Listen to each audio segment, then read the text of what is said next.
take me far away under the sycamore trees. Welcome to Twin Peaks Unwrapped. I'm your host, Ben Durant, and beside me is Bryon Kazaska, and today we have our guest. We have Cameron Cloutier from Obnoxious and Anonymous, his YouTube channel, with his film Queen of Hearts, a Twin Peaks fan film.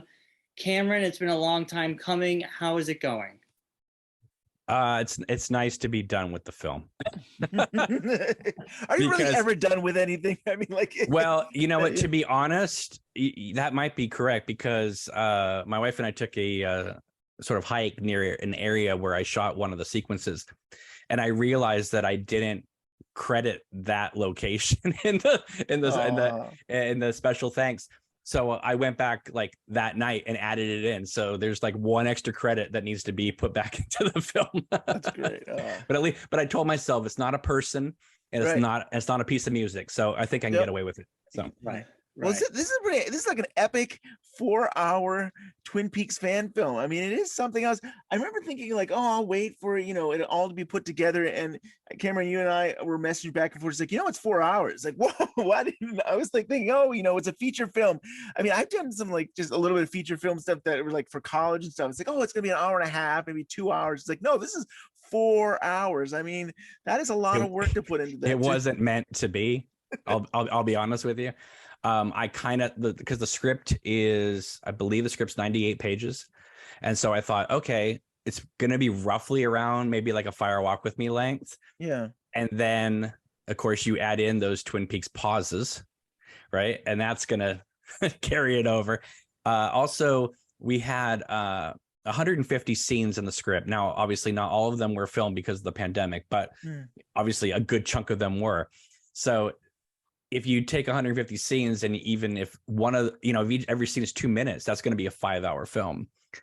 Right. The fact that we got it down to about 3:45 with credits, that takes it to 4, because I obviously thanked everybody who donated to the project. It's kind of the El Mariachi of Twin Peaks films, because it's pretty fast in terms of like the speed of the scenes. I don't have, there are pauses, but it's not Gordon and Albert looking at each other for 5 minutes straight in a hotel room.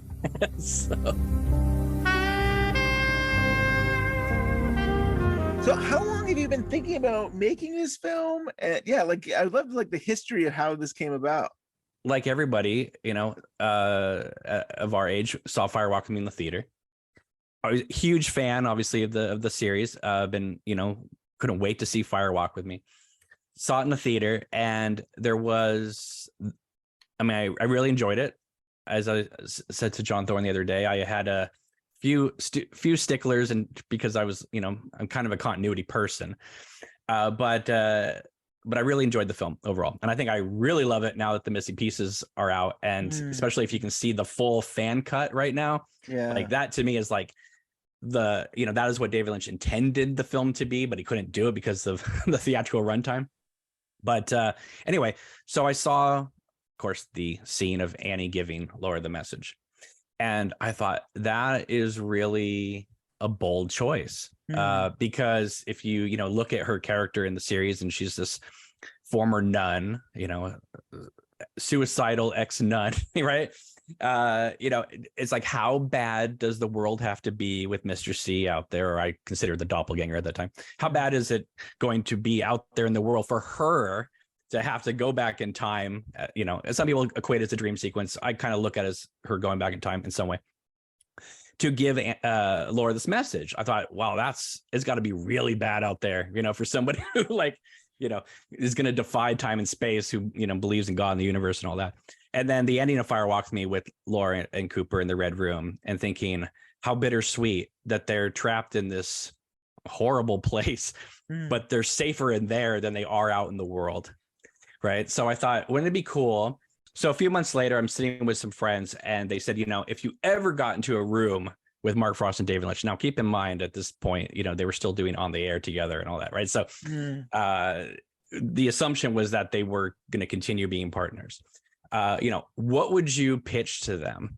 And I had never really thought about it. And then it kind of reminded me of that moment in Fire Walk with Me. And I thought, it'd be really great to tell the story of Annie Blackburn post season 2, how she got to Laura, but also cross that with Wyndham and Caroline, because obviously in the second season finale, there's this, with Cooper in the Black Lodge, there's Annie and Caroline are interchangeable.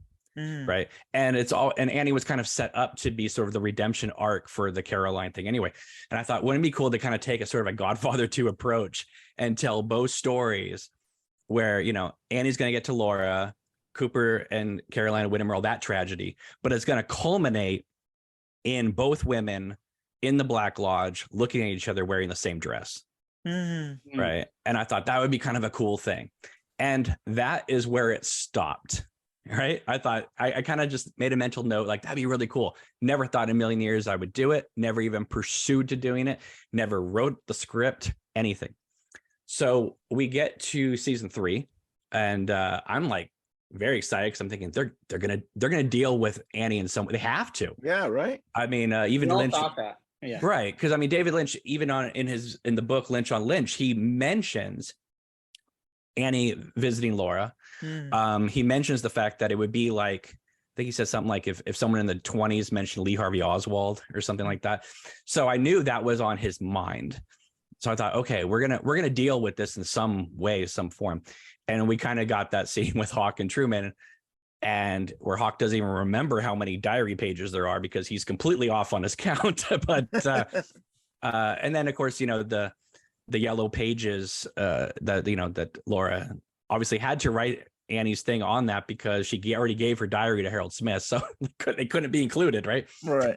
So I kept thinking, okay, Heather Graham is going to be one of those people that it was not on the cast list that is going to show up. Yep. And then she didn't show up.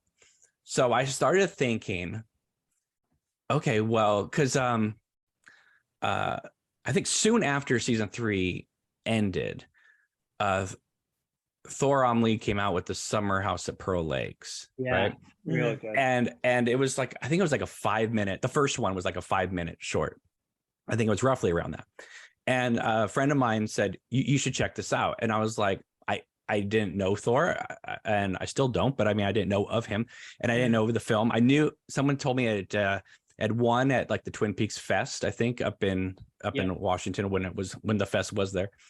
And so I looked at it and I was like, yeah, this is something you can do now because obviously technology is cheaper and doesn't look like, I mean, no offense to Inland Empire, it doesn't look like that anymore, right? I mean, you can kind of get HD.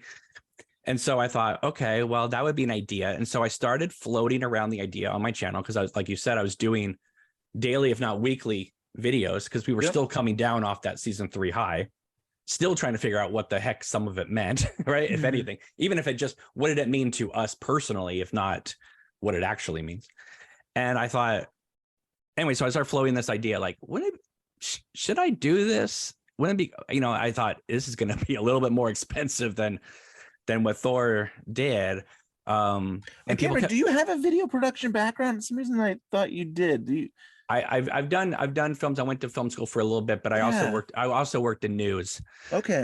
So, and obviously that's a completely different thing, right? Yeah. But you did learn how to shoot fast and edit fast, right? Right. You got to make that 6 o'clock deadline. Yeah. Anyway, so so people kept encouraging me, like, you should really do this.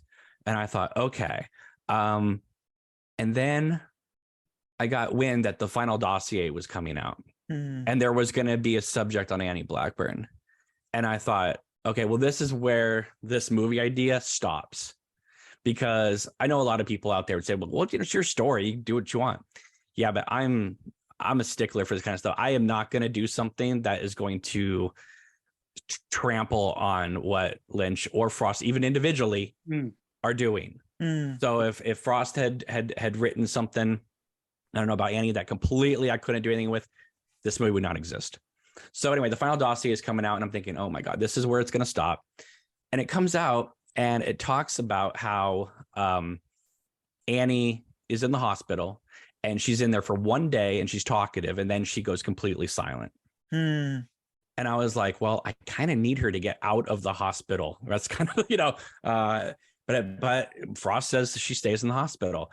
And then it dawned on me, yeah, but if I can move all the speaking scenes to one day, so like her talking to Major Briggs, her talking to Norma, her talking to the doppelganger, instead of being spread out, because originally my story was going to be she got out of the hospital and was staying with the doppelganger in the hotel room, and then realized that this wasn't Dale Cooper and she had to get out of there. But season 3 had set up this timeline where pretty much the day after Cooper came out, or the doppelganger came out of the lodge, that he confronted Major Briggs and left town. So I knew I had to have that timeline. And then I thought, okay, well, if she's talking for one day, great. Then that fits that timeline. It fits everything. But she's in the hospital forever, like kind of just quiet. And I thought, you know what? We're going to tulpa her.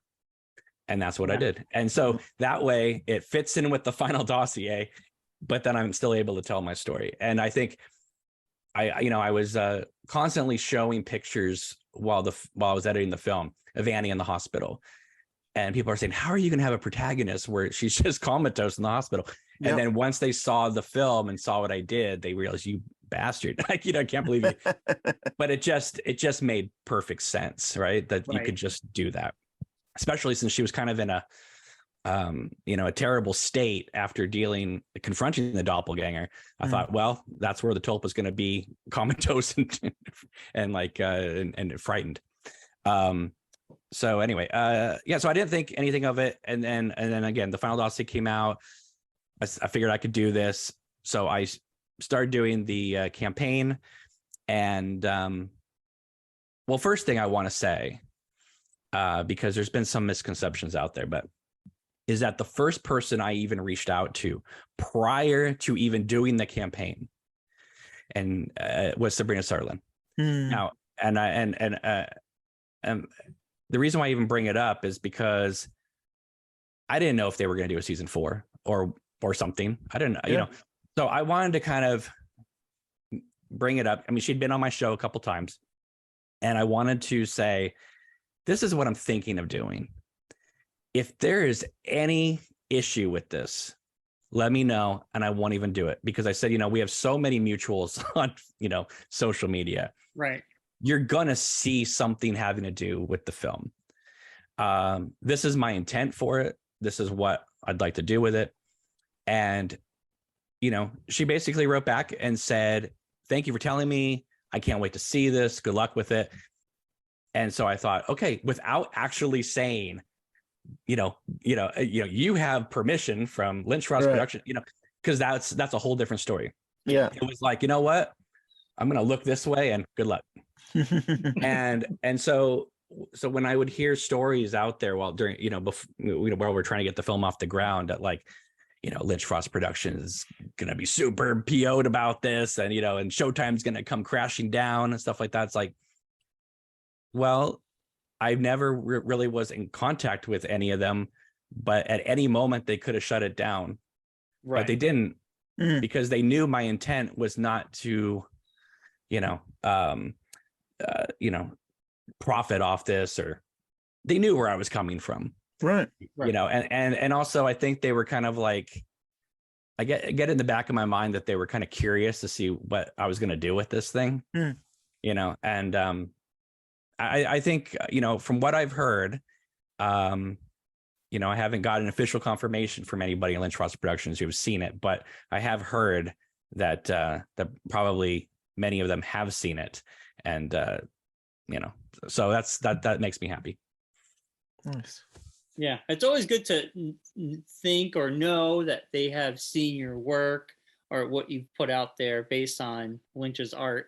And for obviously, reasons, they can't come out and say, everybody watch this, because that would be like giving the stamp of approval. It would be like telling, Showtime or them saying, this thing's canon. And so they have to kind of just pretend it doesn't exist.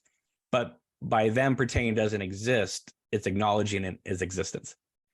Anything bad for them. It's not like there's like, how dare you do this or something like that. There's nothing. The fact that they haven't had nothing negative to say about your work is a positive.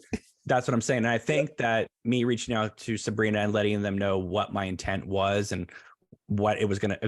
I said, listen, I know you can't confirm or deny, but it's going to be dealing with Annie Blackburn. Is this something, if you guys are going to be dealing with this, just tell me, stop, go away. You know what I mean? They said, no, I can't wait to see this thing. So I think in many ways she is, again, I don't have the confirmation about this, but I think she is a big reason why Showtime didn't go, what is going on? Because I think she said, don't worry about this thing. Yeah. Right. It's a fan who loves Twin Peaks and they want to share. Right. But I got to tell you, though, I was a little nervous when the pre-production on the film took a while longer than I was expecting it to. I was thinking at any minute I'm going to get the notice saying, stop, because there were all these, of course, when you dealing with crowdfunding campaigns and things take a little longer, you're going to be dealing with people accusing you of you stole the money or this, the kind of thing. And I thought, oh my God, this is going to be the moment where Showtime or Lynch Frost Productions, somebody contacts me and says,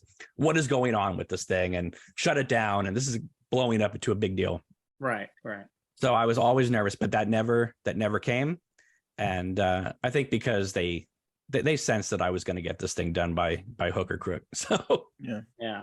Well, I'm glad they did it, because the movie came out I think fantastic. I watched the 4-hour cut a couple days ago.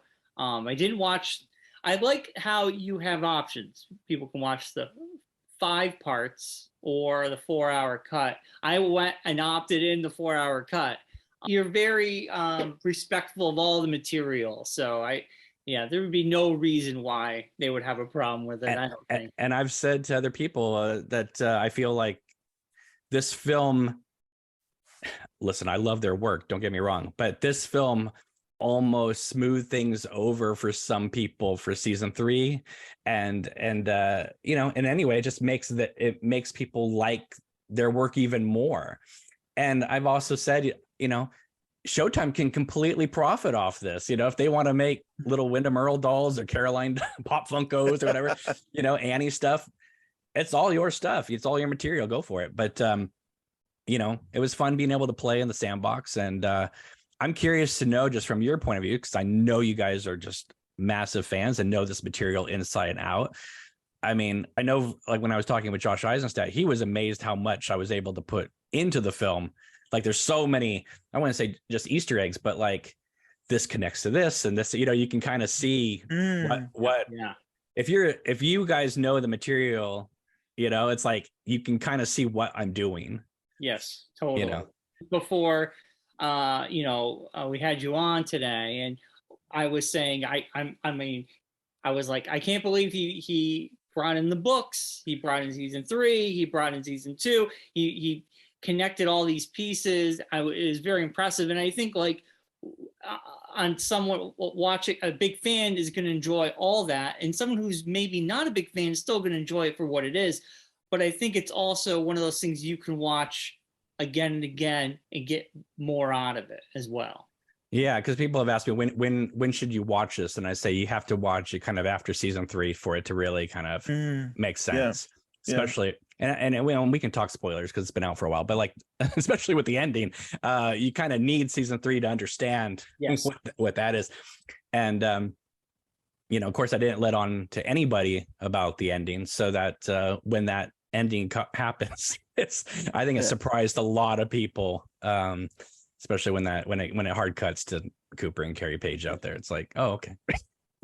Well, I guess you're spoiling it, but I'm not even trying to spoil it. I actually like your ending better than I like season 3 ending. Maybe, the reason just for that is that there is this sense of hope and action, whereas I guess the conclusion of the actual season 3 is a little bit of sense of dread and confusion, and there's where do we go from here? And I'd rather have that more positive saying where we're going into action, we're gonna at least. Well, I think that stems from as I was saying the other day, it's like if you take Lynch's LA trilogy out of the equation, I think every one of his films has a happy ending, right? I mean, Eraserhead's bittersweet, Elephant Man's bittersweet, Dune's happy ending, Blue Velvet, Wild at Heart. He went back and changed the ending of Wild at Heart to have a happy ending, right? Fire Walk with Me, bittersweet, Straight Story, obviously happy. You know what I mean? So it's like that guy likes happy endings. And so I thought, well, I'm not going to give it a happy ending and wrap up Twin Peaks, but maybe I'll kick the can a little 5 minutes down the road and kind of give it that feeling like it is kind of coming together. Yeah. And I mean, obviously it's, it doesn't wrap up Twin Peaks, but emotionally, I feel like it wraps up this story, whereas like Annie didn't feel like she belonged. She was this new person that came into this town. And by the end, she's, one of kind of, the White Lodge team, I guess, And I just thought it'd be really cool just because originally when I first thought of the story years and years ago, I just assumed the movie was going to end with her giving the message to Laura. Like that was going to be pretty much like the end point. And then after season 3, I thought, well, I should kind of add what we can into this. And so I thought for about 5 minutes or so, when I was working on the script, I thought when she's staying outside Norma's house and you hear Carrie scream and the lights go out, I thought, well, that might be a good place to stop it, because then obviously we're at the end of season 3. She kind of knows whatever plan that Cooper's come up with, whatever it's in play. We could just have her go back in the house with Norma, kind of pan, have the camera pull back and have the credits go and whatever. And then I thought, wait a minute, she's visited Cooper as a kid. She's visited Laura as a kid and as a teenager. She's had a relationship with Cooper. This is the moment where you can actually have all 3 of them together in the same spot. Yeah. Brilliant. And I thought, okay, we'll do that. But instead of her teleporting over there, let's have her do, because this is the end of the film, let's have her do a walk through the town completely in darkness, and have her just walk to Laura's. And that gave me the excuse of like having her go by the diner, which we shot at 3:00 in the morning when nobody was on the road. Having her go by Donna's house, because I firmly believe that if it does continue in some way, that Donna is going to have to play some sort of role. We can hope. Well, the reason why I say that is because in part 17, when Cooper's watching James and Laura do their conversation, Lynch holds almost the entire conversation to the point where Laura says, even Donna doesn't know me. And then the next scene is when Sarah's in the house stabbing the picture, right, of Laura. She knocks over all the pictures except the Laura Donna picture. And so I'm thinking, okay, Donna's got to be some sort of, I mean, it may have just been a coincidence, but it's 2 scenes back to back where Donna is prominent. Yeah. And so I'm like, let's have her go by Donna's house and kind of acknowledge that, and then have her, you just don't even know where she's going. Some people don't. And then when it just hard cuts and we're outside Laura's house, it's I don't know. To me, it's just, as a Twin Peaks fan, it's like, that's fun. Yeah, it really was like the cherry on top. It really brought the whole movie together. And I do really love Laura saying, "Hi, Annie," and it's just like, and you kind of step back. Wait a second, Laura knows Annie. Of course, she knows Annie. I mean, she knows her from her bed and stuff. I mean, well, that comes from because I always thought that in the movie that Laura was just drugged out of her mind and was just like, okay, this girl's in bed telling me the story, and then I thought, well, maybe she's not freaking out because she's seen her before. And so that's when I had her seeing her as a little kid and things like that. And the idea of having a little child saying, is it because of Bob? That really kind of hammers it home that this has been going on for a long time. And it's not like Firewalk, because I mean, she says to Harold, he's been having me since I was 12. But according to the diary that Jennifer Lynch wrote, she had been aware of Bob prior to that even. Yeah. So I thought, okay, well, this is going to be a little disturbing, but it kind of needs to be said, and so, and then also there's a moment in Scott Frost's book of Cooper as a little kid, and he's like sitting there by himself at school, and he talks about how this girl sits down next to him, doesn't say a word, and then gets up and leaves, and he asks her what her name is, and he says, I think her name was Anne something, right? And I thought, okay, I'm gonna make it Annie. And I thought that would just be kind of really, so if that moment in the book, it would just be like, oh my God, like it all is kind of connecting. Not that the writers and thought I don't think they all planned for it to connect like this, but it's just one of those happy accidents, where everything just kind of falls into place. If you work on the way Lynch and them do on that intuitive level, things will connect just because it's it's just the way you work. You know what I mean? Yeah. We talk a lot about Annie and we talk a lot about all that stuff, but the one dynamic which is Caroline and Wyndham Earl. I thought that was so interesting that it's like a prequel. We're getting how these two interact with each other, how Dale became friends with Wyndham, well, started working with him, and then he became like the third wheel of their marriage. Right. In a weird way, right? Like Right. he was going, they're going bowling and all that stuff. They're hanging out. And like, I thought the actress who played Caroline, and I wrote her, Charlotte Roy. okay. She, I thought, did a fantastic job. She did. In my opinion, it was like scene stealing almost. She was just like, my attention was always on her when she was on screen.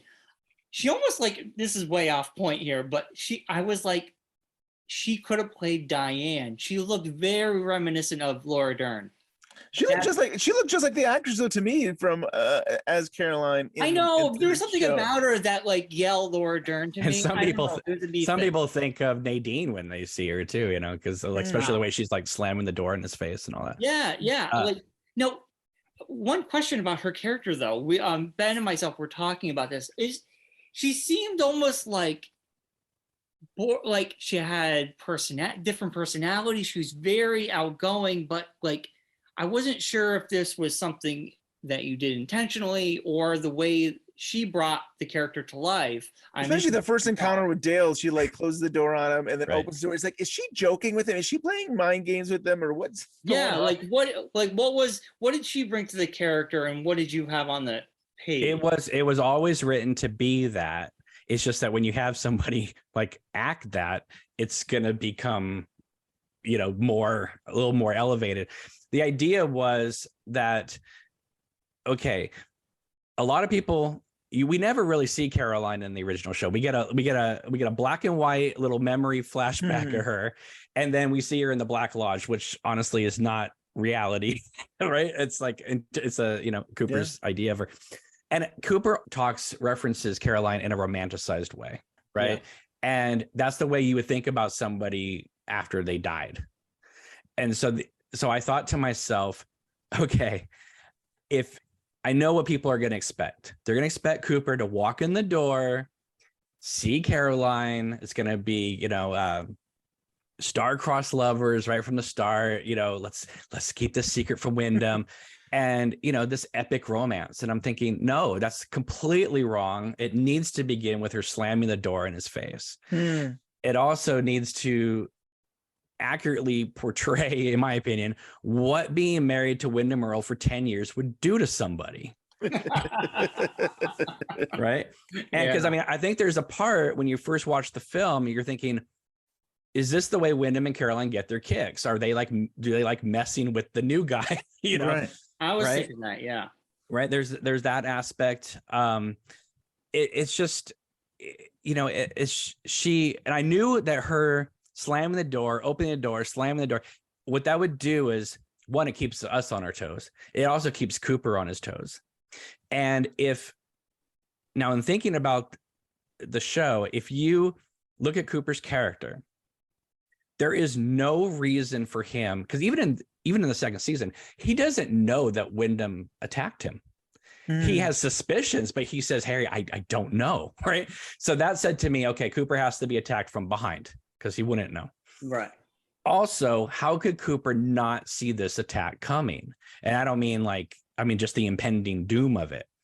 And I thought Caroline has to be, you know, sort of a bipolar personality, which would fit in with her marriage to Wyndham Earl. But she would have to be, you know, really happy and excited over here, you know, or distant and depressed over here, so that it would be this swinging pendulum, and Cooper would be like not knowing where she's going next. And so anybody who's been in a relationship with somebody like that knows that you're always concentrated on the moment, because the next moment you don't know what's going to happen, right? So if him and Caroline were just totally happy all the time, and this, you know, then he would be able to sense Wyndham coming. But if he's like swinging with Caroline, he's not paying attention to everything around him. Interesting. And then that would allow Wyndham to kind of come in and do what he does. So I thought that that aspect of her character matched who I think she should be. And it wasn't until like, I mean, it wasn't like I thought for 20 years, like, oh, Caroline would be like this. But when you just stop and kind of think about what kind of person would marry Wyndham Earle, who would stay in that marriage, what that would do to somebody that, like, you know, she talks about Wyndham disappearing for days on end, you know, and the only thing that I never wrote this into the script, but because it was mostly from Cooper's point of view, that section, I think except for one scene, you never see Wyndham and Caroline alone. It's always from Cooper's kind of point of view. And I had to do that one moment in the hospital with her saying to Wyndham, you know, what happened to you? Just so that you knew that this wasn't like some sort of like kinky game they were playing, that they're, you know, that's when I kind of let you know that there's something really going on between these two. But the one scene that I thought would have been fantastic to see is I'd love to see Caroline like in the courtroom as a lawyer. like what, you know, like I bet you she could probably turn it off, because if you notice in the scenes with Wyndham and Cooper, she's very animated, and then when she's alone with Cooper, she's still herself, but it's more toned down. So it's almost like she's playing a role for Wyndham to kind of, you know, operatic in a way, but then she's much more quieter with Cooper, even though she is still, you know, surprising and erratic at times. She's not doing that insane laughter around Cooper, you know? Yeah, totally. But yeah, no, I think she's fantastic. And I mean, obviously without that section working, the Annie section, you know, wouldn't work. I mean, I remember even during pre-production, you know, it was taking so long to get off the ground that I thought, should I cut one of the stories out? You know, and then, but people were saying to me like, but they feed off each other. And I said, I know that's the problem is, yeah, you could tell Annie's story separately, but the power of it they do feed off each other. And that was the original concept, right? It was that to have both women's stories being told and then have them meet. And this was before the final dossier, where I knew I had to do the whole I'm fine sequence with Annie in the room. So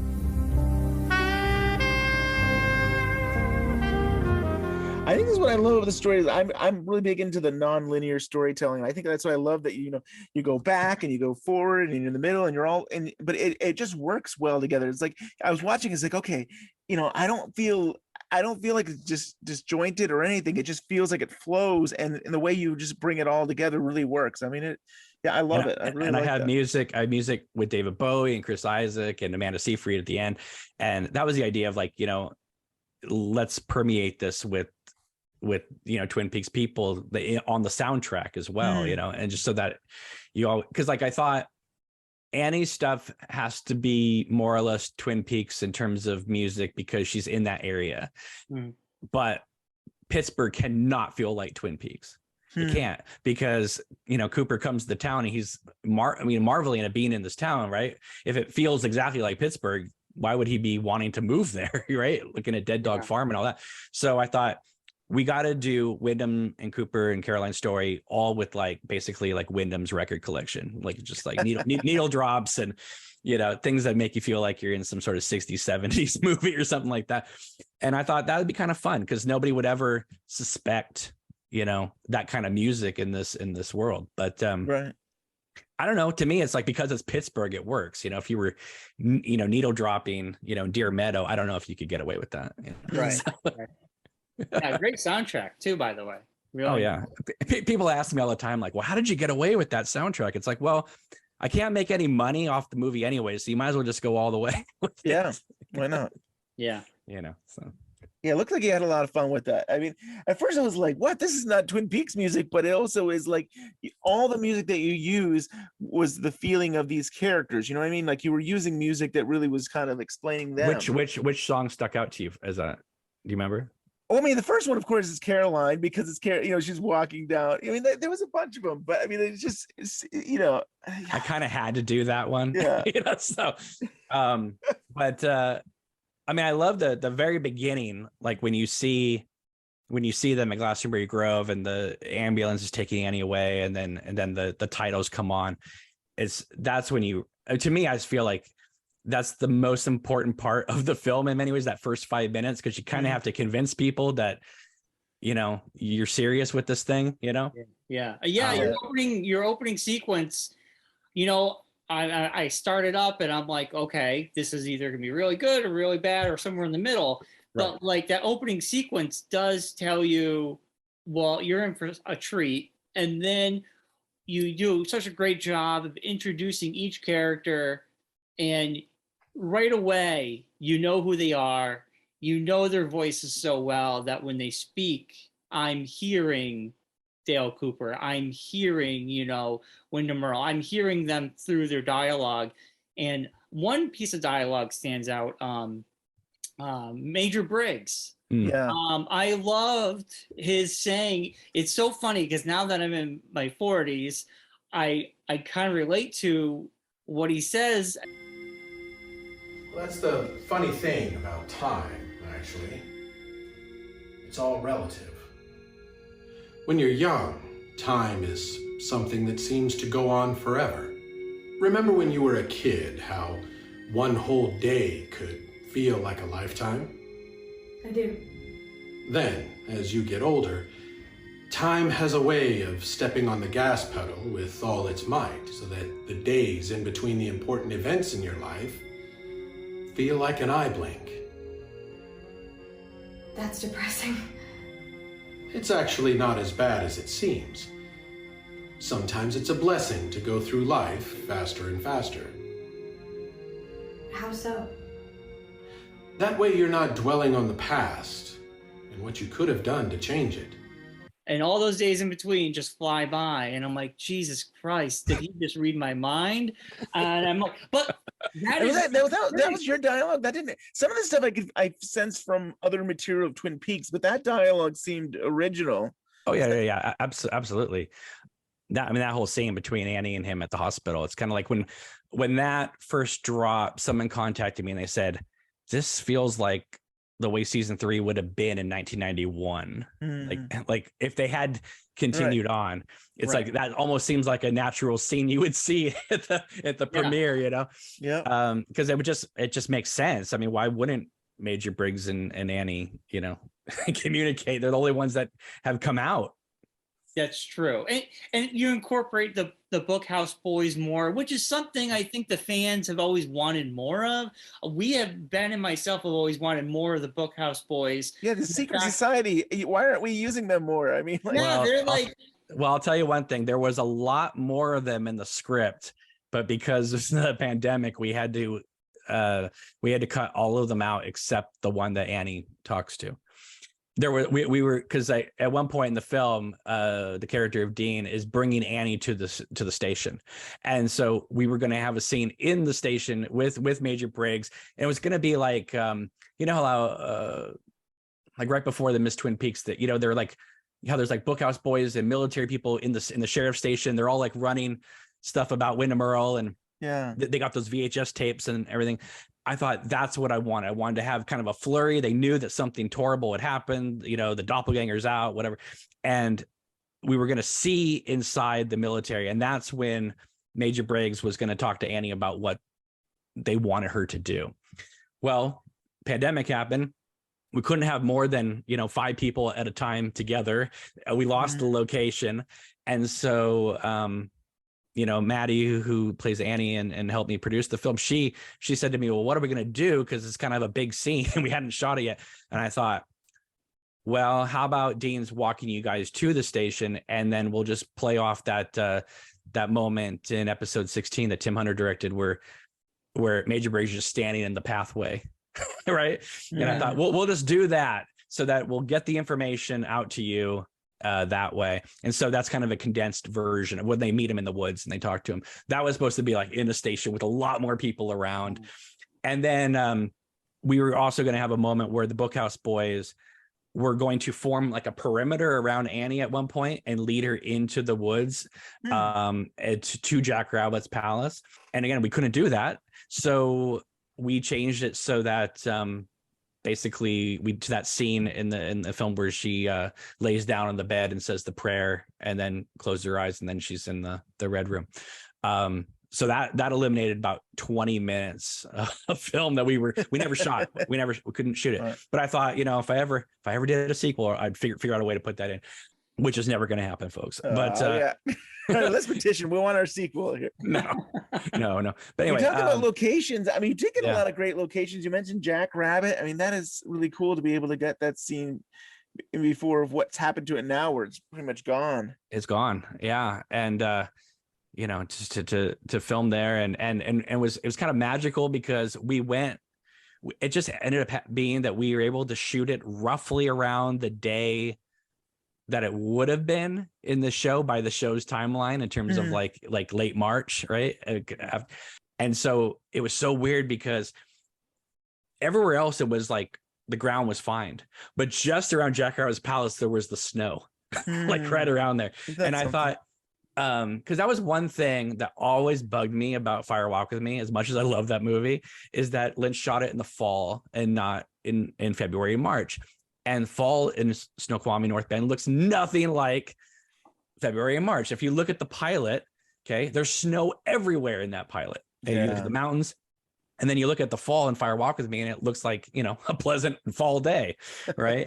There's no evidence that it's a deep February. So I really wanted to kind of get that cold feeling sometimes with Annie. And that's why you see like there's a lot of, obviously fog and so, but I thought I didn't plan for the snow to be there because, you just kind of show up and you're going to do what you're going to do. Right. Yep. And when I saw the snow, I was like, well, that's kind of cool. It kind of reminded me of sort of like a fairy tale Wonderland, and her running through the woods and stuff in that dress. It looks like Alice in Wonderland or something. Yeah. Sure. I remember seeing you were putting out trailers, and I don't know if it was a drone or you just had this, like, it was up high, and it was like the first, I don't know if it was one of the first trailers, and it just looked beautiful just seeing her running through the forest there. It's like, oh, it looks so good. Yeah, that was, I mean, behind the tree, you guys have been there, I'm sure, haven't you? Yeah. But if you go behind the tree, there is sort of like a dirt kind of, you can, you're not climbing the tree, but you're kind of stepping on the dirt, and you can get that kind of high angles and stuff like that. Awesome. I was amazed that we shot 5 hours there, getting all the coverage. Not one time did someone pass us, not one ranger, nothing. We were like, wow. And I thought, because at first, the idea was like, well, no, no one's gonna stop us. I mean, it's just, we're just, it's not like we have a lot of equipment out there, but Annie is covered in blood. Yeah. So, I mean, if it was just her in a dress, I wouldn't worry about it. But because she's completely made up, which means we had to do makeup and that kind of thing, I was a little nervous if people walked by with their dogs and saw a girl covered in blood. I mean, I was like, how fast is the Rangers going to get here? Right. So, but anyway, it was, Olali State Park, where we did a magical place. I mean, it's like 55 Twin Peaks locations all in one spot. Yeah. Wow. I mean, just from a logistical production point of view, I mean, God, I mean, they were so smart to shoot there. I mean, everything's right there. It's like, move 10 feet, turn the camera, here you go.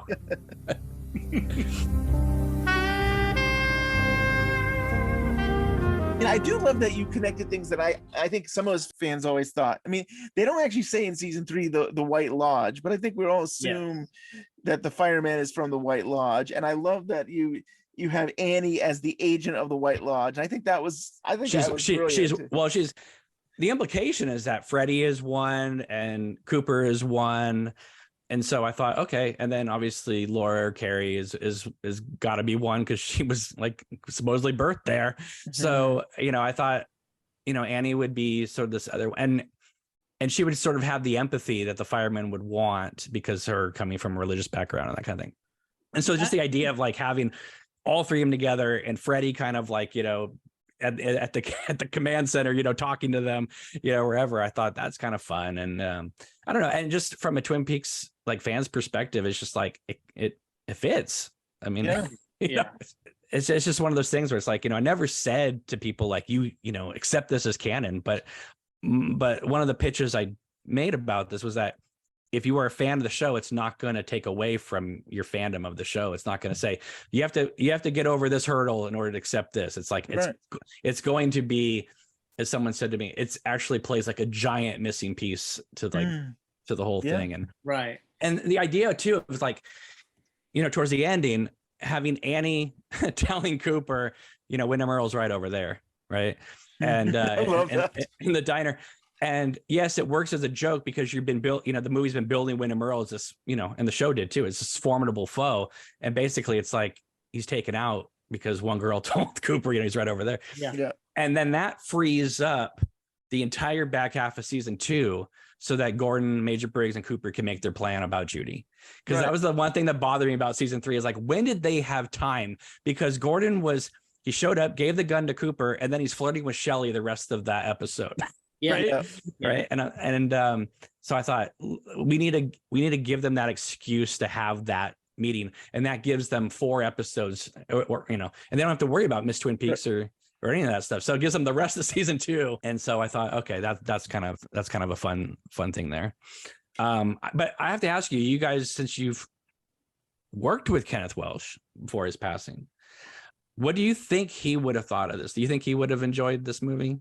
Oh yeah, I mean, I think you had fun with Wyndham Earle. I think that the actor is so much fun and seemed to have a lot of fun, like being both charming and there's definitely a menacing side to him. So I think he would really love that, and I think that he would really get a kick out of. I did reach out to his agent during pre-production. Like, I don't know, would he be interested? And his agent told me he had retired, and so I was so happy when I heard that he was on your show, because I was like, wow, and because I mean, obviously we're dealing with a younger Wyndham Earle, but I would have made some concessions if he had come back.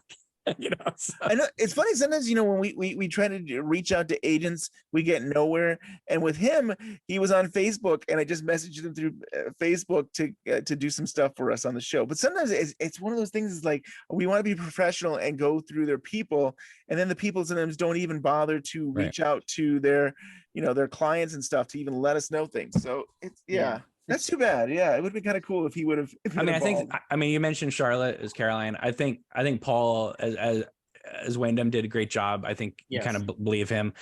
Nico had the impossible task of playing Cooper. I told him, I said straight up, I said, the character was created for Kyle because it's an extension of who he is as a person. So that's why it fits him so well. And another actor playing this part, it's going to be. People aren't going to accept it right away because you're a new person, but because we're dealing with Wyndham Earle and Caroline and it's earlier, you don't have to come in and mimic Kyle. You can play this as, the new recruit, the novice.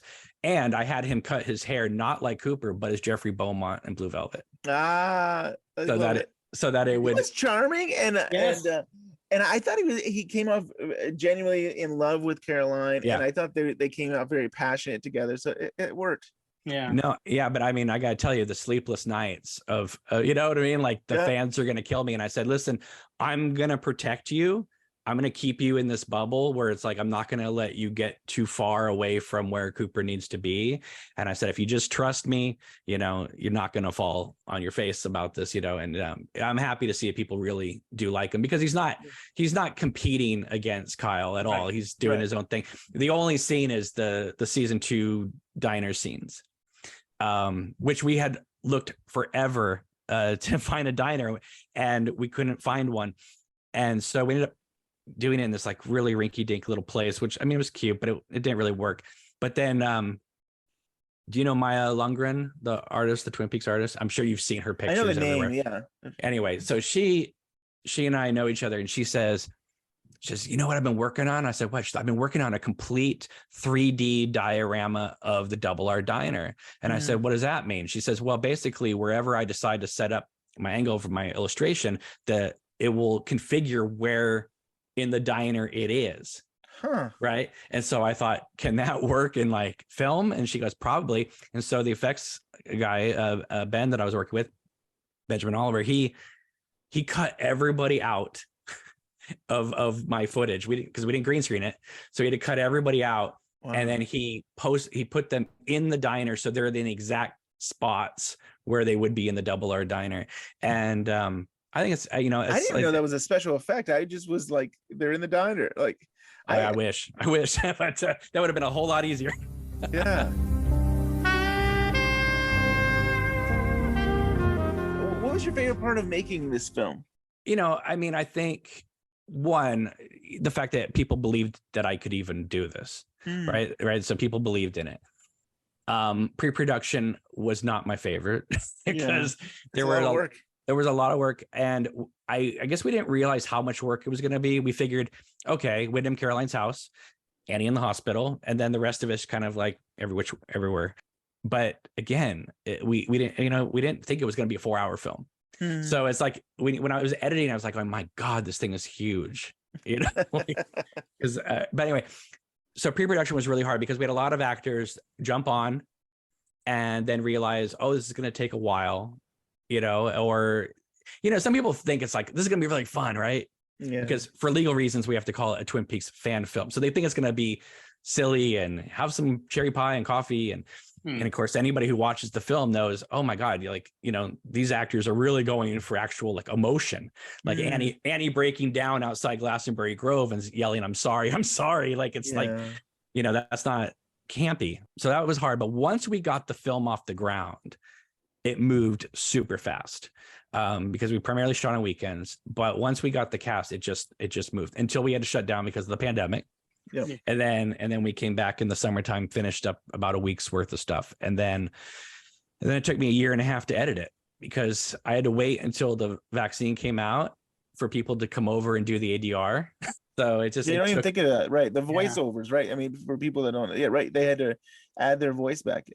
There was that. And, there was a lot of locations because we couldn't shut down streets and stuff like that. So, sometimes they had to like redo some of their lines and stuff like that. So it was a process. And I mean, by the time the film came out, I think a lot of people kind of forgot the film was being made because it took so long. But then when it came out, it was just like, I mean, the response to it, the people who have seen it, that go in with an open mind, they seem to really, really enjoy it. And they seem to really understand the intent, and which is another reason why I don't think I've gotten any angry, hostile emails from like Showtime and CBS, because they see it. It's like, how much of a love letter can you really do to the show? It's like, and it only boosts their property more, and totally. So, I was always hoping that like Frost would reach out and say, hey, do you want to do a book for, an offshoot book about the film, or not the film, cool. But of the show or something like that, not keeping my hopes up or anything, but just saying like, you can see how much respect we all had for the show.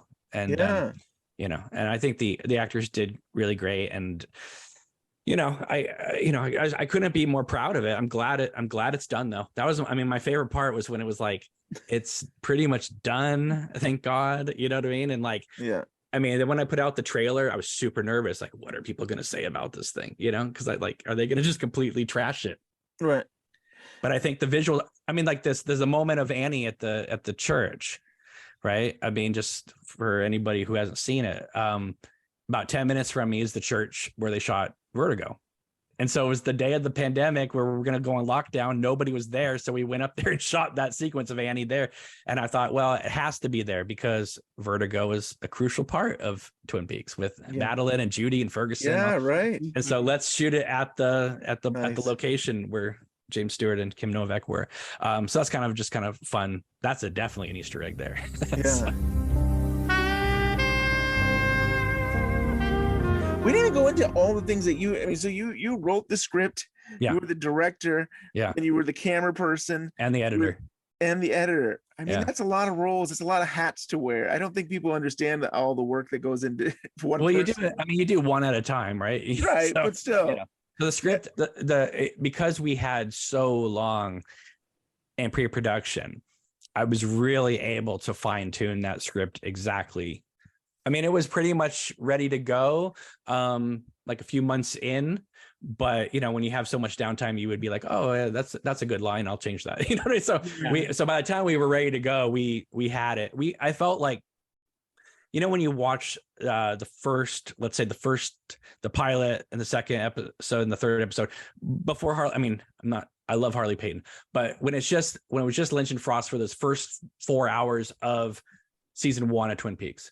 Yeah, you feel like it's incredibly written and then directed, whereas like sometimes you feel like, okay, this was kind of written and then Lynch put his flourish on it and directed it, right? So I wanted it to kind of feel like those opening episodes of season 1 where it's like it felt very written, and then because there's like like when Cooper's reciting the poem to Caroline and stuff like that. It's like that's it's a 10-minute scene where them sitting on the couch. You know what I mean? It's like Lynch would never do a 10-minute scene of them just sitting on the couch talking like that, you know? Yeah. So, but then, he directed and then, I mean, photograph it. But then editing obviously is, after it's all shot. But I mean, we did a lot of takes. Honestly, that not have to do with sometimes the camera issue. Sometimes it was like, they're getting off work and then doing a scene. They have to kind of get out of that work mode. You know what I mean? And it takes them a few takes to get out of that. And then to get into the character and stuff like that. So if you think about how hard it was to make this film, it really was. I mean, right. And now all you want it to be seen. I mean, it's great. It's available for free on YouTube. So, I mean, you can go. It's got about Queen 60... of Hearts, your YouTube channel, right? That is available to yeah, watch. I put it on the Annie Blackburn channel.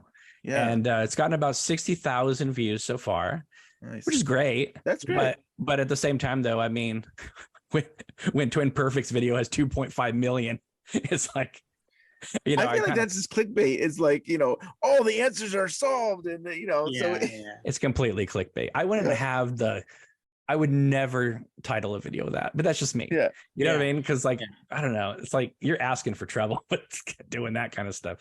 So yeah, it's gotten 60,000 views so far. So that's great. I mean, obviously getting the word out through you guys is wonderful because that will hopefully, bring more people to watch it. And I think that, if you are a Twin Peaks fan, you're nervous and you're like, well, I only really like David Lynch or Mark Frost doing it. I don't think you'll find this disrespectful. I really don't. No, not at all. And I kind of feel at this point when it comes to Twin Peaks related things, I don't think, in my opinion anyway, I don't believe canon is a word we should be using. I kind of feel like because the books Mark Frost's books are kind of like his own thing. Then you have the series itself. Scott Frost. I mean, all the and all these, and I think it all comes together, and you can pick and choose, and you can manipulate things to make things make more sense because obviously sometimes people didn't line things up correctly. So I kind of feel like Twin Peaks has become like an art house itself, where you can just enjoy it however you like, because there's celebrate no that we wrong all love answer. Twin Peaks and just enjoy that we're getting to tell more stories about Twin Peaks. Totally. Yeah, and I think I'm giving you basically 3.5 more hours in this world. Exactly. And so it takes place after season 2 and then before season 1. Like the opening scene with Annie in the hospital and Norma's there. And she's wearing the exact same outfit that, she was wearing at the second season finale. And you really feel like the guilt of Norma because, her sister's been kidnapped. And what is she doing? She's snapping her fingers at the fireplace with Ed, dealing with Nadine. Right. Yeah. So it's like much like Shelley, she's always putting the boyfriends ahead of family. Mm-hmm. Right. And so that's one of the kind of the running arcs in Queen of Hearts 2 is Norma going from not even being able to look Annie in the eye in the hospital, like she's just wants to make sure she's safe and then gets out of there, to the point that by the end of the film they're truly sisters, they're having dinner together, and I give Norma that giant monologue when Annie's in the chair right before the I'm fine sequence, which I do want to say, I mentioned this before, but I'll throw this kind of tidbit out there. Before Peggy Lipton passed, she did express interest in playing the part in this film because of that. Hear this? Wow! Because of that monologue when Annie's in the chair, and she said, "Yeah, I'm really interested in this." And then by the time it was even a possibility of getting it made, obviously she wasn't here anymore. But I mean, it didn't go very far in discussions, right? And I think the actress did a fantastic job. I can't even imagine if we had Peggy Lipton like redoing Norma for that sequence. That would have been just incredible. The fact that she was interested a little bit in it is got to say a lot about your I think I think her and Ray Wise were kind of a little bit expecting a bit more in season 3. So yeah, I know Ray Wise, from what I understand, doesn't even really want to talk about season 3 very much, so because he was the I don't want to speak for him, but he was the kind of the flag waver for so many years. Yep. Twin Peaks, I'd love to come back, and then he comes back for one line. Oh my God. And I thought he would come back at the end of that season. I thought we'd see him again. But Yeah, I thought that he and Philip Gerard was going to help Dougie. I thought he was going to see him both or something, or something like that. But from what I understand, Ray Wise came, did his line, and then they said, "Thank you, Ray, and have a good day." And then he said, "What? I'm wrapped," because no one got the script except Kyle, right? Yeah. So he didn't know if he was coming back or not. So, but yeah, obviously, Sarah, who played Norma, she's a fantastic job, and maybe it would have taken everybody out if Peggy Lipton all of a sudden showed up in the film. But Yeah, again, it was before Sarah was even cast in the film, so it was just a preliminary thing. But it just goes to show you that there were ideas out there that people seem to kind of gravitate towards. Like I always thought before I met Maddie, and she's amazing as Annie, but like a year before I met her, when I was trying to get this thing off the ground, I had these fantasies in my head which were never going to happen. I was like, well, what if we got Heather Graham to come back, because this would be such an amazing underground production. oh yeah. Sort of like this would be like her Sigourney Weaver and Aliens thing, where it's like, she kind of comes back and owns the role. But she hasn't even liked one tweet about the film, so I don't even think she remembers the part, to be honest. But which is weird. Did you really recognize any Twin Peaks people? She doesn't. I never see her really speak about Twin Peaks. Yeah, there's certain people like her and Amanda Seyfried who never even acknowledge Twin Peaks, and like, right? It's yeah, but I think the movie ended up coming out great. The cast is great, and Good. I couldn't be happier. And it's funny though. It's like if Mark Frost had made one change in the final dossier, the film wouldn't be made. If Thor had not made his short film, I never even would have thought about doing this. So it's like there's so many little things in there that's like that made this possible. Yeah. If we had started the film 1 month later shooting, we wouldn't be able to finish it because the actors would have moved during the pandemic. And so the film never would have been finished. So like everything just happened the way it did. And so when I think back over some of the hardships or people who were involved or not involved, and then they, whatever, it's like, it's hard for me to hold any gripes against anybody because I feel like it happened the way it needed to happen. Yeah, another version could have existed out there, but I'm very happy with the way this version came out. Yeah. Yeah. And so was it like 4 or 5 years? How long did it take you from? We fall of 2019 is when we started. Then we shut down in March because we were just doing weekends. So it's like 6 months of weekends, right? Yeah. And then did a little bit of filming in the summer of 20. And then I did the rough cut until January 21. And then we did the ADR in the summertime. And then Act 1. Now, the reason we were always going to put it as one film, but I separated it into 5 acts because some of the effects were taking a long time. Yeah. So I thought, well, what if I just I didn't want to postpone it again. So I just said, okay, we'll just put out Act 1 and see what people think of it. And that came out at the end of November 21, right? So that by the time the whole film was out, it was June of 22. So about the length it took Nolan to make The Dark Knight. Nice. or one of the Star Wars films, right? And so when every once in a while we get somebody going, this film's taking forever, and it's like, well, it's still coming out earlier than Return of the Jedi did. Yeah. So and I in between Fire Walk with Me and Lost Highway was 5 years. So come on, guys. And even Lynch spent 5 years making Eraserhead. Yeah. Yeah. So let's and that's a 90-minute film. You know what I mean? Right. So like, and he got married, divorced, remarried, like all while making one movie. Yeah. Right. I can't even imagine. Can you imagine Christmas like 3 years into that film? Like, David, when are you gonna be done with this thing? Right. So when people gave me crap about it, I was like, again, Lynch and Eraserhead, and also I was so thrilled that he made Inland Empire with a terrible Circuit City camcorder, because I thought no matter what, It's better. I felt my film will look as good or if not better than Inland Empire. Yeah. And so just so people know, I've gotten a lot of crap about this too, but we shot this entire film with an iPhone 11 That's awesome. Wow. I had no idea. and a GoPro 7. Wow.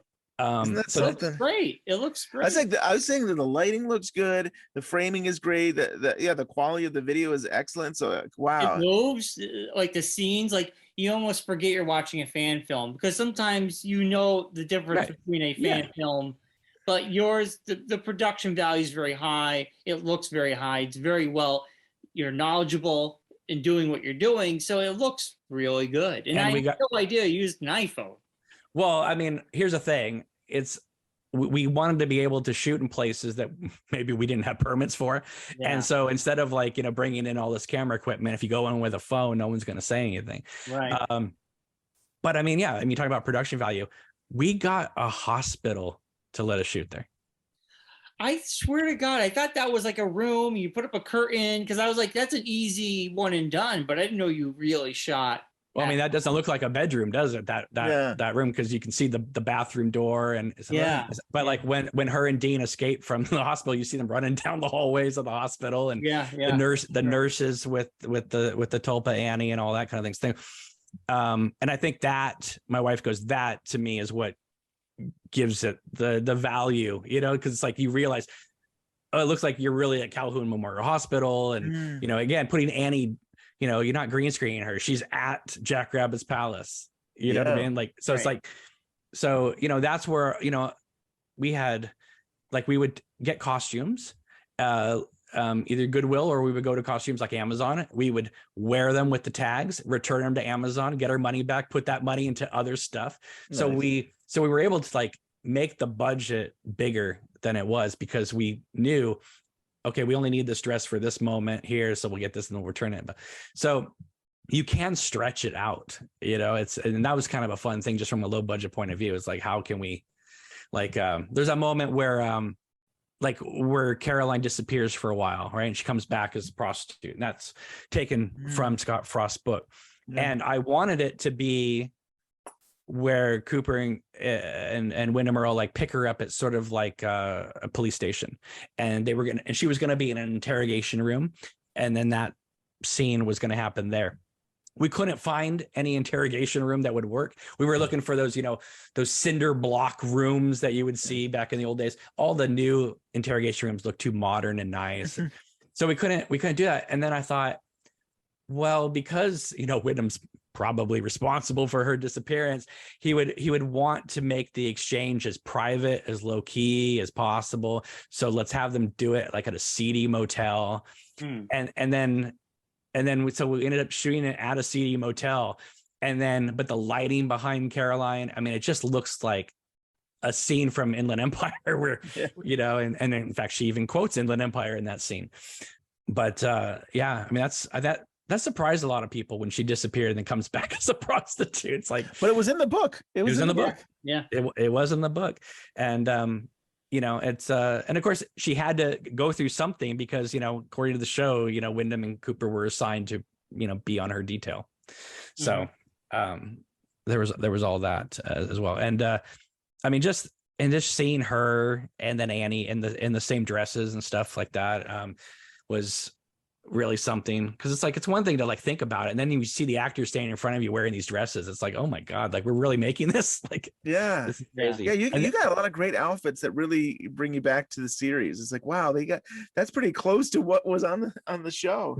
So there's a couple of things I wanted to ask you guys about. One is the recreation of Annie and Laura's bed. That looks like it's, people said when I showed them a still, they thought I sent them a still Fire Walk with Me, because it looks almost, it looks good. It really is. It's the way it was framed and the way that they're dressed. Yeah, it really feels like Fire Walk with Me. The red room, I was impressed by the red room. So what we did with that is we actually got a school gymnasium. And if you go up on stage, they have the first drapes come in, and then you have the second drapes come in, right? So, they do the two drapes, right? Yep. So we knew by having both drapes closed, you had the hallway, right? Yeah, and then when you opened up both drapes, you had the full room. So what we did is we just got the flooring, and then we just depending on what the room was, we just closed the drapes. And then they were black and gray drapes. We couldn't find red velvet. You would think we would be able to, we couldn't. Yeah. So we just ended up like changing that all in After Effects, all the drapes to red. Because one thing I've noticed when people make their red rooms is, again, I'm not knocking anybody, but they make it very small and petite for you to get pictures and things like that. And one of the things that I've always liked about the Black Lodge is the depth. So like when they're in the hallway, you can see it's a real long hallway. So I wanted that moment, like at the beginning when before Annie gets pulled out of the lodge, like, because we never see that in the show. We see the drapes and then they're there at Glastonbury Grove. I wanted to see the doppelganger run down and grab her, you know, but in order to do that, you have to pick up speed, which means you're going to have to run down a hallway. And that's where the GoPros come in, because then you can actually, if you have them in the center and away from that fisheye lens part, you can go as fast as possible and get that speed. And I thought, wouldn't it be cool to kind of have some Scorsese camera movements in what is essentially a static environment. Right. So that was a hard thing. But I mean, I think, you know, again, it's like you can make it work if you just kind of think about it. But if you ever want to create a red room, you know, seriously, get a high school gymnasium and then color the drapes red after Effects. What did you think of that whole like flashback of Annie when she goes back and you see like the whole thing with her mom and her stepdad? That the whole dad part, was that in the final dossier. in any of the books, or was that something that you created? It's in the final dossier. Oh, it is in the final dossier, because it's funny. At least when back in the day in the 90s, I was like, oh, it's the boyfriend was the one that abused her. I just assumed. And then to bring in this father, it's like, whoa, is Cameron coming up with this? And I didn't even realize it was in the dossier that it was. It's in the final dossier. The boyfriend's not. I don't think he's in the dossier. So I just combined the two. Nice. I was like, the one thing I did add was the mom throwing her out. Yeah. I thought, how is Annie going to even contemplate taking her own life? Right. And I thought, okay, if the mom throws her out, the dad makes a pass at her, and the boyfriend dumps her, it's like 1, 2, 3, and also the fact that it's a flashback, but it's also like she's still in the Black Lodge. So it's sort of like the Black Lodge kind of recreating the worst day of her life, because in the way Maddie talked about it, she said she sees it as the lodge can't kill her, so it's going to make her kill herself, you know. And how do you do that? You're going to redo the worst day of your life. And magically, we ended up shooting that scene just after Christmas. And so in the final dossier, that whole scene takes place around Christmas. So we were able to, you know, have the Christmas trees up and the lights and stuff like that. And so I was like, oh my God, it's actually that's when you feel like it's coming together. It's like, oh my God. Right? I love seeing the religious, you know, photos. You have Jesus there and things like that. It's like, oh yeah, I feel like this would be her home. This would be, you know, her family's very religious, and this. Ooh. And you have to see her mom kind of, you know, treating her as like, you know, she's having Annie in the house is you know, the men are always going to look at her and not Vivian, right? And we all know how vain Vivian is as MT Wentz as the show goes on later, you know. So I thought, yeah, she's very man focused. She may not like the men like Ernie. She doesn't. I think she's tolerating Ernie, but she's using him to get to a certain spot. So I wanted to kind of show the mom. And then there's a moment in there too after the mom throws Annie out. Annie like pauses and you hear like screeching tires for a second. And that's because in the book it says the dad drove away, the mom Vivian chased after him and knocked his car off the cliff and he died. And I get these wild at heart flashbacks of Uncle Pooch going down the hill, right? And so I thought okay, so I wanted to have that moment of the screeching tires and you hear that. And so I mean there's a lot of things in there that the you know, if you're a fan, you'll get a kick out of. But you know, I mean, I think, like I said, all the actors are great. But you know, Maddie as Annie, I mean, it's kind of a hard thing to play, you know, that whole part. But by the end of the film, I mean, you feel like you understood her whole arc. And hopefully after people watch the movie, you kind of realize why I wanted to tell the story and why, you know, why it may have taken a while to do. But I mean, I think it's one of those things where it's like 5 years from now, 10 years from now, it will be looked at very fondly, because this is the only, probably, okay, I don't want to say forever, maybe not permanently, but right now it's the only movie that's ever going to show, you know, the I'm fine part from Mark Frost's book. You know, it's the only part that's going to show Wyndham and Caroline. They're probably never going to tell that story. Right. So it's like, this is it, folks, you know. So, and it's as close as they're probably ever going to get to, you know, that the story that has already been concocted. So, you know, good stuff. Well, congratulations on completing it. I mean, that is amazing, and you did a fantastic job with it. And if people haven't seen it, it's free. Go to YouTube, you can check it out. I mean, it's free. Yeah, that's pretty awesome. And you don't, you know, it's if it offends you, you know, you didn't, you just walk away from it. If it offends you, go make your own film. I mean, honestly, that's not necessarily a bad idea. Like, I'm hoping that that this might encourage people to go do their own. I'll watch them. I love this world, you know. And it's like, you know, if you're not just like kind of throwing it together, you know, I'll probably still watch that too. But, you know, I would love to see people who really love this material like tell a story in this world, because there's a lot of them that you could tell. I mean, season 3 alone has like 4,500 open ends. I mean, go for it. You know? So true. It's not a character. It's not hard to do your own Roadhouse booth scenes, folks. Yeah.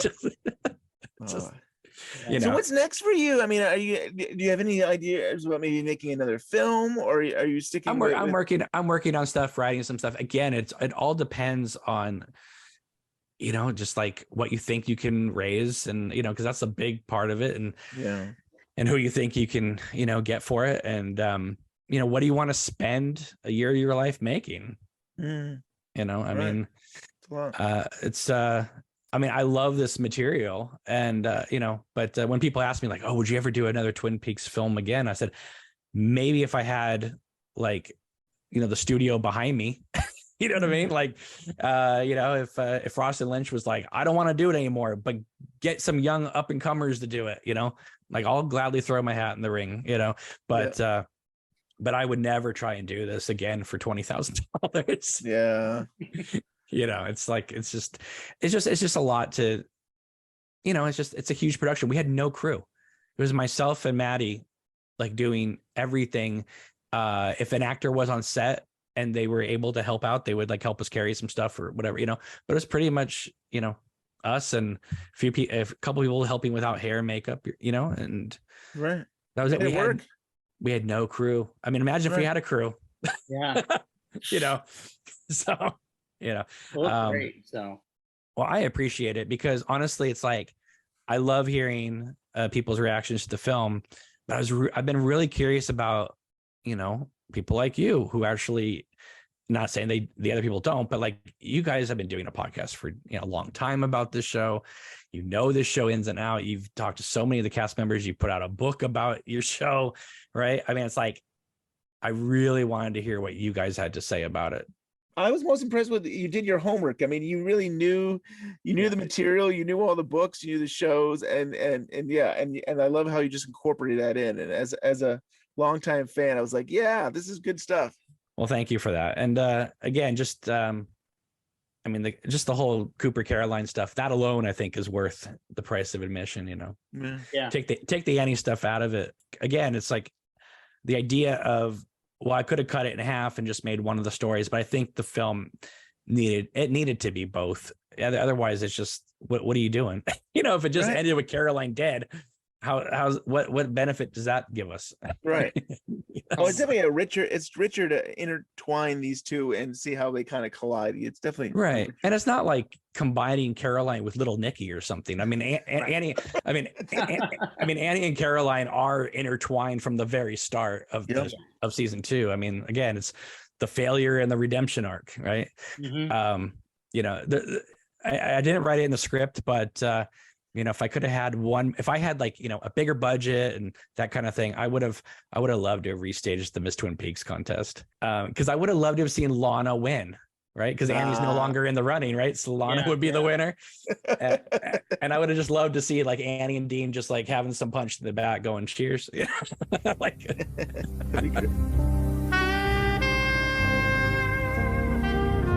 Well, can you share with everybody where they can view this and share like how they can follow you, and especially your YouTube channel? Do you call it a video podcast, or what do you call your I got so it's funny. Joel thought I was mad at him once because he did a whole listing of like the best Twin Peaks podcasts, and I wrote him. I said, "Where's my name?" And he goes, "Well, you're a YouTube video maker." Yeah. And I was like, "Hey, but all I do is talk," you know. And it's funny to see that there are people like Joel that like literally differentiate a podcast versus a video thing. I always assumed we were like, I mean, I do videos too, but for the most part, I do talking head stuff because to be honest, years ago, I used to put out more videos or creative videos, and YouTube would like sometimes just randomly when Google bought them out, they would like shut down YouTube channels and stuff. And I got so irritated with that. I'm like, you know what? I'm just going to do talking head stuff so that if they do pull it down, who cares? I didn't put a lot of time and energy into it. Yeah. So it ended up carrying over. But then I see like Take the Rings videos, and I'm like, you bastard! Like I want to make stuff like that. Oh, that video he did with John Thorne. I mean, like it literally brought me to tears. I was like, oh my God, Jeremiah, what are you doing? Right. But like if I made a video like that, YouTube would probably yank down my channel. So Right. I'll let Take the Ring do it. But I like what you do. You've had a lot of great guests on. You guys had a lot of great conversations and topics. I've really enjoyed. I can't believe it's been 10 years that you've been doing this, but God help me. yeah, it's pretty I awesome. mean, to be honest, I did it originally because probably like you guys, nobody was really talking about Twin Peaks. I mean, yeah, the Gold Box was out. I think it was on Netflix, but people weren't talking about it. So I thought it'd be fun to just kind of, because what happened was, honestly, I interviewed Jennifer Lynch, which to this day on my channel is I think it's the longest interview she's ever done. And it kind of got me back into, it kind of brought it all back, right? When I was younger, like, oh yeah, Twin Peaks, I love it so much. Yeah. And so I wanted to kind of start talking about it.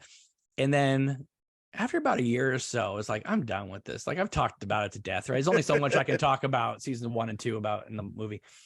And then what happened? They announced the Blu-ray set was coming with the missing pieces. So I'm like, okay, all right, I'll wait till that comes out. And then they announced season 3, right? And I'm like, okay. Now, I was watching a lot of like, you remember back in the days when it was like AMC Movie Talk and that kind of stuff, right? And they were always talking about comic book movies and things like that. But I thought, it'd be really fun is what if we talked about Twin Peaks that way?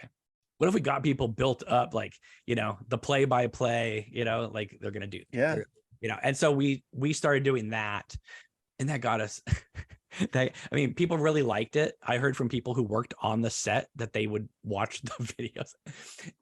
But then we'd also sometimes get in hot water because like someone would tell us something and we wouldn't like spoil anything, but we would say something like, hey, we heard that they're interested in having James's bike back. Right. And for that flashback moment. Now we didn't know it was a flashback moment. We just heard, hey, supposedly they're gonna have James's bike back. And Sabrina like reached out and she goes, I think let's keep that kind of stuff private. And I thought, oh my God, I didn't think that was a big revelation that his bike was in it. But I used to make up funny stories like my co-host and I would make up funny stories like the fans are watching them shoot outside the Double R diner, and Lynch, remember there's pictures behind the scenes of Wild at Heart with Lynch with a Magnum walking around. And so I would just make up these stories that like, if the Twin Peaks fans got too close, Lynch would just fire a gun in the air, and scare them away, which is, obviously so ludicrous, but some people took it seriously and thought Lynch was running around like a madman. And then, of course, when you watch season 3, what happens? There's a Magnum shot at the Double R diner, right? And I was like, oh, God. Anyway, so we ended up doing that for a while. And then, obviously, then when season 3 came out, it was, you remember, it was a party. It was like five straight months of headaches and bliss at the same time. And then, so we were coming down from that when I got the idea to do Queen of Hearts. And then that, I honestly, I thought it would take about a year to do this movie. Right. Because I thought that because I had so many people watching the show, so many people on the show, I thought, well, this is going to be super easy. We're going to throw this together, get some local actors, wherever, Right. bang this thing out. It's gonna be a lot of fun, and next year we'll have something to show, you know. And then again, because I'm in my own bubble, you guys are in your own bubble. Sometimes you just Right. don't really realize how much potential drama there is in fan communities. And it's maybe not so much anymore, but I think it was at that point, because people were happy, elated, and also very upset by season 3. So there was a lot of push and pull there, and and people were wanting season 4 and all that. And I think the the drama of it's just, like there's when people in Star Wars or Star Trek, those are huge fandoms. Yeah. But Twin Peaks is so, okay, I'm not saying it's a small fandom, because obviously there's a lot of people who follow everybody on Twitter and YouTube and podcasts and stuff. But the people who regularly post about Twin Peaks is a very small number. Yeah. I mean, it's probably about 100 people, and we all know them. Yeah. You know what I mean? So it's like there's this whole thing of like, I've always maintained, it's like we should not ever be fighting with each other, because nobody's trying to take over anybody's space. Everybody occupies their own little thing. Right. Everybody's happy doing their own little thing. And so I've always pushed for collaboration more. And obviously, the film kind of pushed me into a direction where I wasn't making as many videos. And I just, I'm hoping that there really doesn't need to be, No. I feel like if we all truly love the show, I don't understand. You know what I mean? Like, it just doesn't make any sense to me. Yeah. And I think there were people who saw, especially during the pre-production of this film, people who were outside of the fan community that saw opportunities to troll people or turn people against each other. And I think if we were all knew each other beforehand, I'm not talking about you guys and me, but just all of us in general. Right. I think it would have been easier for us to all come together and be like, hey, what is going on with this? Oh, that's what's going on, or whatever. But because we all kind of like are in our own little bubbles, and every once in a while we collaborate. Yep. It made for a lot of what's going on. Oh, I'm hearing this, and and then it just creates a whole bunch of nonsense. And I'm hoping that even if Twin Peaks doesn't come back anytime soon, I'm hoping that all of us as Twin Peaks creators, whether we're making films, videos, podcasts, whatever, I'm hoping that we can all kind of be some sort of like communication with each other, so that if there's another stupid drama riff or whatever, it gets squashed almost immediately. Because Sounds good to me. Sounds really good. Let's come together. Cameron, it was great having you on the show. Do you want to plug the movie? You want to say where people can follow you? So Queen of Hearts, Twin Peaks fan film, you can find it on the Annie Blackburn YouTube channel, and you can follow me on the YouTube channel, Obnoxious and Anonymous. The reason why it's called that is because years ago, there was a website called Ain't It Cool News and Yahoo and everything else. And the comment section were always really obnoxious people that posted anonymously. And I always said, if I ever created something like a channel or a website, I would call it that, and it would be the antithesis of that. So that, and I never planned on doing Twin Peaks videos, it just ended up being that way. And so that's why the channel is called that. It's not a troll channel, regardless of whatever you've heard. So. I always wondered. That's really cool that you shared that with us. Yeah. So if you have a comment, question, or theory, give us an email at twinpeaksunwrapped@gmail.com. You can like us on Twitter, Facebook. We're on all the podcast platforms at this point. We'll be back next month with a very special episode, and then we're going to end the year off with our best of Twin Peaks in 2022, which will have a lot of surprises in that. So we have 2 more shows for 2022, so we'll see you next month.